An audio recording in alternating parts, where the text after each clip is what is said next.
After Nadar has finished his uncomfortable family reunion, learning that not only does his mother have a new boyfriend, but Tywin himself is in fact his own father. Nadar leads the party further away into the forest to sleep for the night.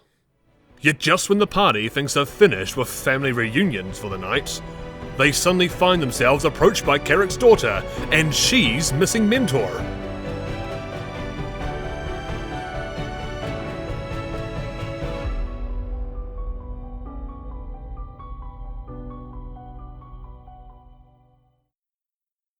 She is still reeling from the discovery of his elven mentor standing before him once more, when Meryn steps forward to calm him.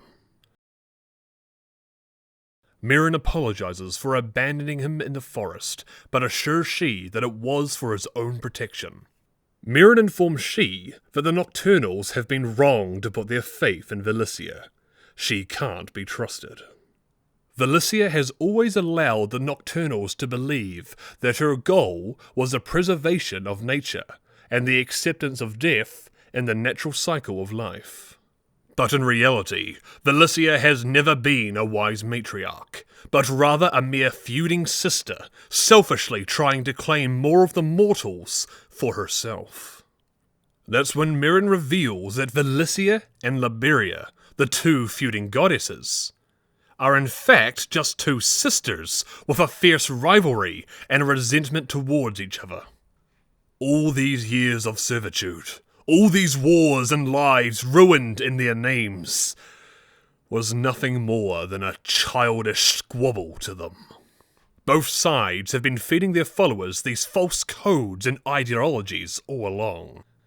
Naturally, she is horrified to learn this, and asks Meryn what the purpose of the Nightingale is.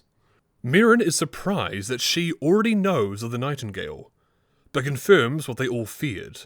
She is the Nightingale. Or at least, the current one. In Valicia's goal to take all the lives of the living mortals in the universe, she has tried once before to pour all of her power into a chosen follower that can be used as her weapon to purge life everywhere.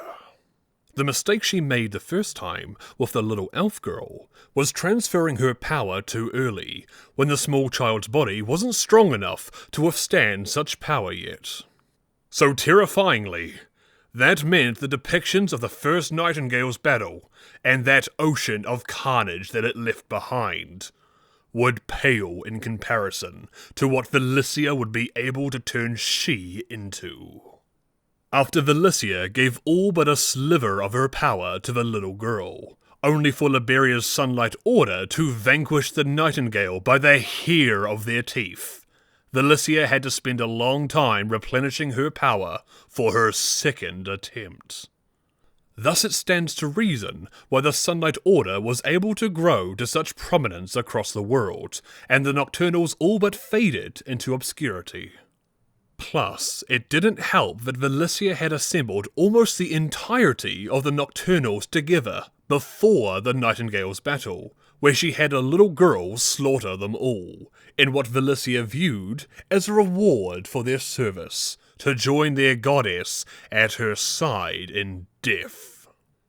So as she takes us all in, crestfallen at the hopelessness of his situation, fated to become this monstrous weapon that will destroy the world he cherishes so much, Meryn once again comforts him.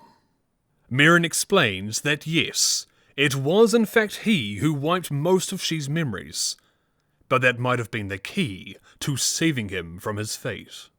Valicia instructed Meryn to await in the woods while she sent the new child that she had chosen to be the Nightingale to be raised by Meryn in preparation for his ultimate purpose. She had been chosen in the first place, as his mother's side of the family trace its descendants back to one of the first and most loyal of the Nocturnals. Of course, She's mother Luna knew nothing of this, only knowing her family had an odd tradition of names associated with night often passed down through the generations. At first, when Mirren started training the young She, he was one of Valicia's most devout, hence why he too had been chosen. It was his role to remove the boy's memories of his previous life, ensuring that he had no loved ones or connections to distract him from his purpose. Then She underwent nocturnal training and learnt much of Valicia and her teachings. He was taught of the nightingale and how one day it would be his role to play. But as Mirren raised the young boy, he could not help but grow attached, and started to feel a parental sense of protection for the young lad. Eventually, he questioned the instructions of Valicia, and her goal to make this poor boy her ultimate killing machine. So one day not so long ago now, when She was almost ready and grown enough to become the nightingale, Mirren did the kindest thing he could. He turned his back on Valicia, and wiped as much of She's memories about the nightingale as he could, before leaving the boy to live a life for himself, while he sought a way to stop Valicia from harming She or anyone else ever again. That's when Mirren found Gailey, the third and youngest sister of the goddesses. Gailey, the goddess of purgatory, loved both her sisters dearly, but hated seeing them fight constantly, and had been seeking a way to end their conflict. Leah also became an agent of Gailey, as did a handful of others across the continents, and through Gailey, Mirren and Leah met each other and agreed to work together. Mirren pleads to She to resist the urge to pray and speak with Valicia again, at least until they can find a way to ensure he remains free from her control. She, still wanting clarification from his beloved goddess, meekly agrees to Mirren's request for now. With all that exposition out of the way, the rest of the party get a good night's sleep, while She and Mirren stay up late, catching up and learning more about what the other has been doing since they last saw each other.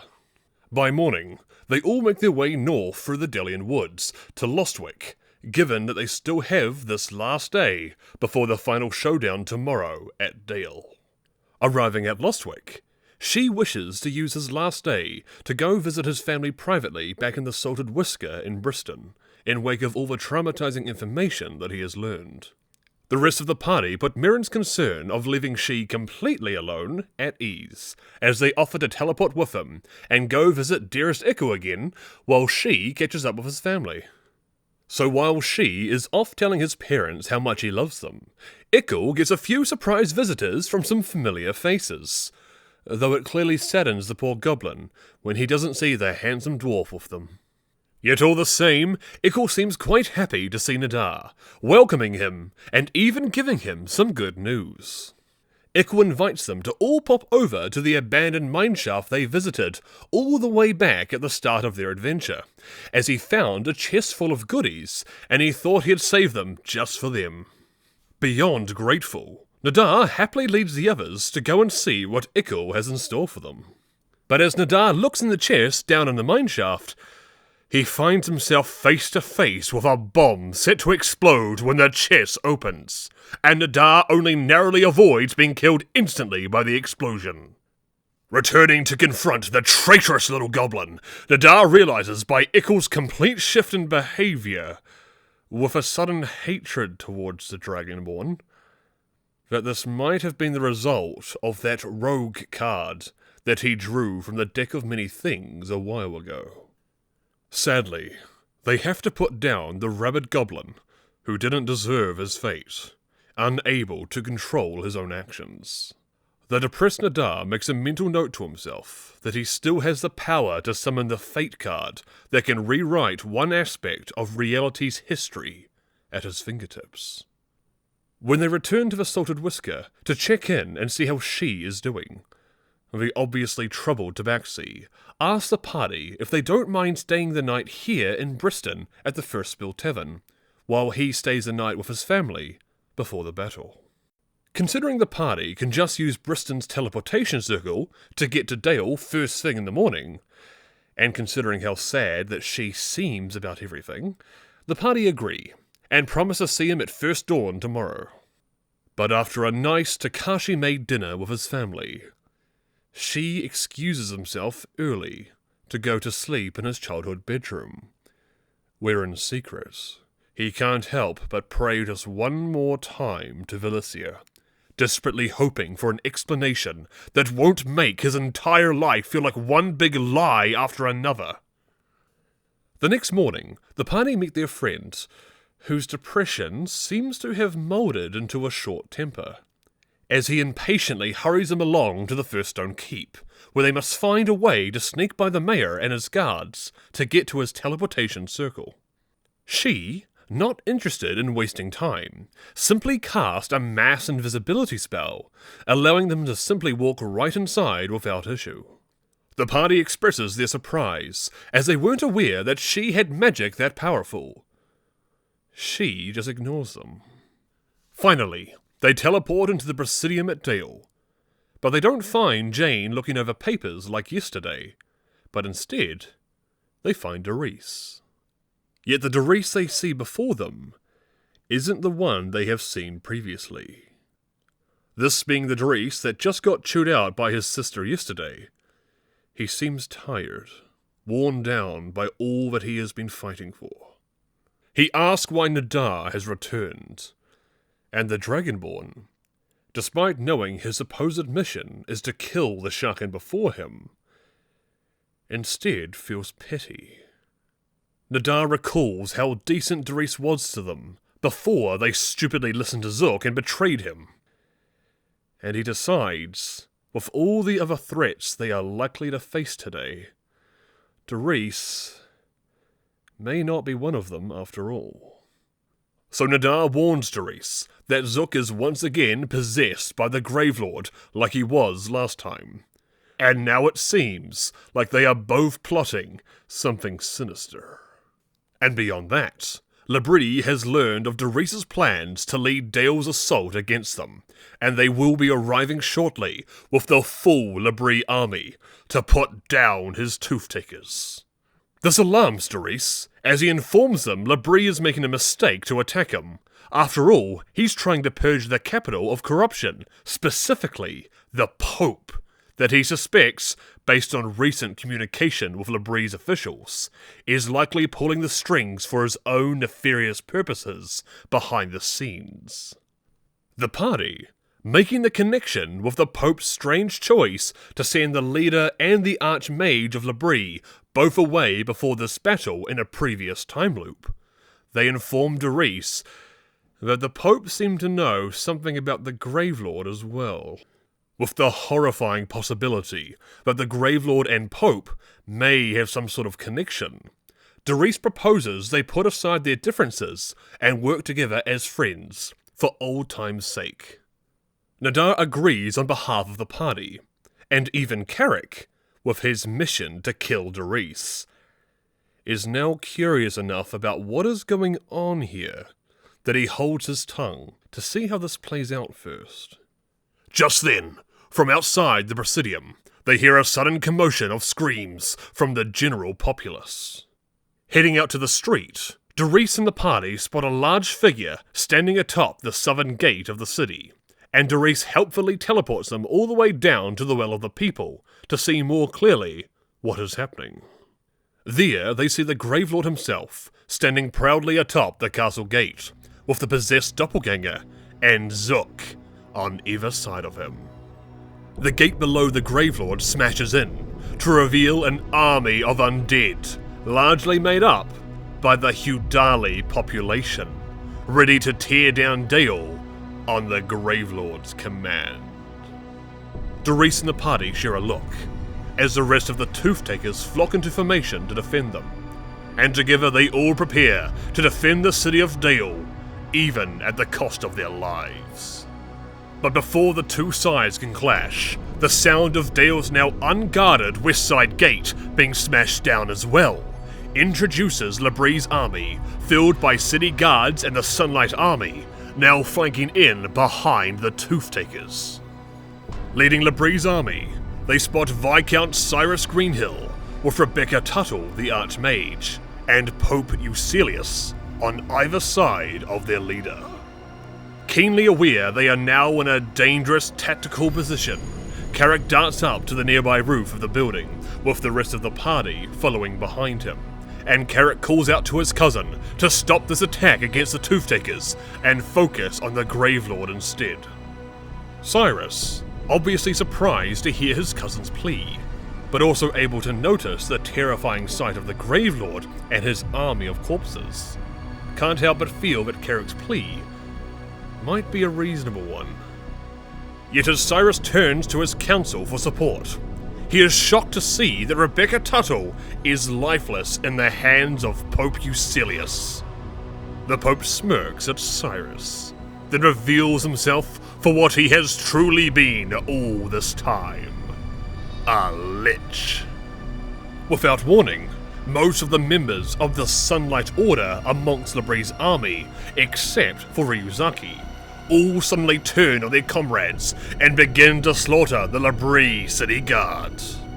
Even the party watches in shock as the corpses created from the treason of the Sunlight Order begin to rise once more thanks to the Gravelord's magic on the other side of the battlefield.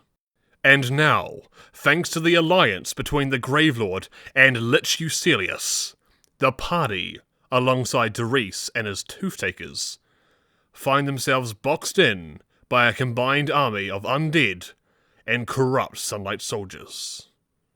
But just as it looks like they are all doomed, the party turn their heads to see Firefart and his own army of kobolds all charging in thanks to Nadar's invitation the other day.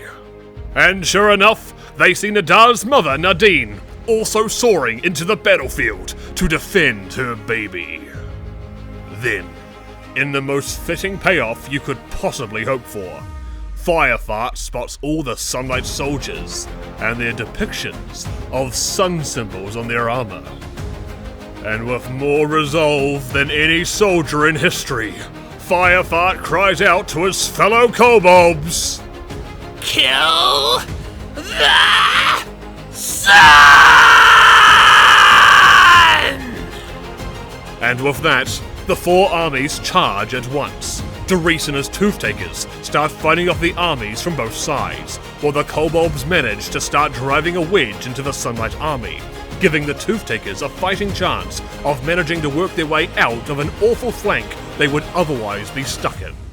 Knowing Derice and his men will need all the help they can possibly get, the party all prepare to jump down from the rooftop and join the fray, and what promises to be their toughest battle to fight back against the overwhelming force and help Derice save his city. But alas, it seemed Valicia had other plans. The party spins around, still on the roof, to see She clutching his head, as whatever part of She is still inside tries to fight back the control that was stolen from him last night when he opened his mind up to pray to Valicia. But alas, what is one man compared to a god? The party watches as She's ultimately futile attempt to resist Valicia fails. And the power of a god pours into She, so much so that when the party watches She stand back up straight, they don't see Saikatsu She anymore, but the Nightingale. In an instant, She disappears from the rooftop, coming to stand before Derice on the battlefield with speed that humbles one's eyesight. And sadly, the last thing Derice Tooth-Taker sees is the horrifying, pale moon-like eyes looking right into his soul, as She proceeds to rip off his head. The party understandably freak out, and Carrick the monk flips down behind his tabaxi friend to try and stop him from hurting anyone else, delivering his most powerful kick to the back of She's neck, in the hopes of simply knocking him out. But instead, She doesn't so much as move a muscle, as Carrick shatters his entire foot against the back of She's neck.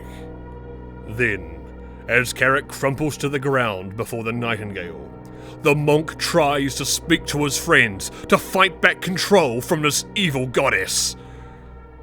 But the body of She just responds by twisting his head around 180 degrees and killing Carrick instantly.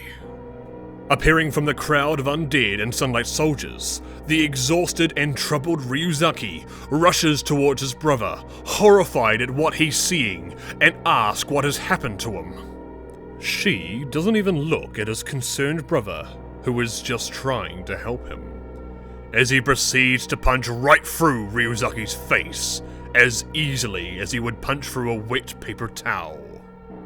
The mortified party, now realizing it is truly hopeless to try and appeal to She, turn to flee, father and son, as they intend to escape Dale while they can. But She appears behind them on the rooftop, just as Nadar starts to fly off, with Tywin and Squilliam, and snatches the poor little Kinku right out of their grasp. Poor Nadar and Tywin turn around powerless to do anything, as She makes them watch while he pops the child's head like a balloon. And She does so with such force that it collapses the top of the building they are standing on, causing Tywin to fall to the street around the corner from the battle, injured and bloody from the falling debris. Trying desperately to save her son from the attack, Nadine rushes at She with the full power of a protective dragon mother. In response, She throws Nadar's mother right through an entire building, killing her instantly. As She slowly walks towards the hurt Tywin, leaning against the damaged building, Tywin just gives a sad smile, and slowly starts to play a gentle melody on his lute in the face of the inevitable. She uses his knee to crush Tywin's head into the wall behind him. Nadar, the last and longest living member of the party, still flying in mid-air above the street, having just watched both his parents be brutally killed right in front of him, watches as She appears on the rooftop right in front of him. In what turns out to be the fated final standoff between the two of them, Nadar sees She smirk at the complete and utter failure of the party to stop him from unleashing the power of the Nightingale against the world. There is surely nothing left that can challenge She now. He will destroy this world, sending every last mortal in the universe to his goddess Valicia.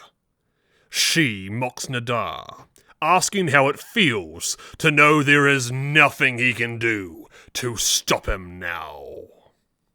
In silent response, Nadar maintains unflinching eye contact with She the entire time, as he summons to his hand the Fate card from the deck of many things.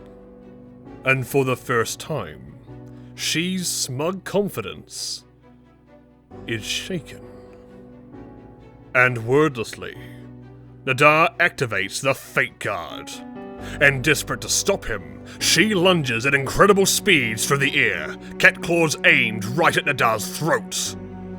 But it's too late. As time slows to a stop upon the activation of the card, its piercing glow radiates across the city. Nadar watches as he too is frozen in time, and She's desperate lunge towards him stops in its track, only inches away from killing Nadar. And as the official party lawkeeper, who has been paying attention to the most vital information this entire time, Nadar recalls the effects of the Fate card. Reality's fabric unravels and spins anew, allowing you to avoid or erase one event as if it never happened. You can use the card's magic as soon as you draw the card, or at any other time before you die. And so, Nadar thinks to himself, I wish for Liberia and Valicia, the two feuding sisters of the gods, to have never fought with one another in the first place.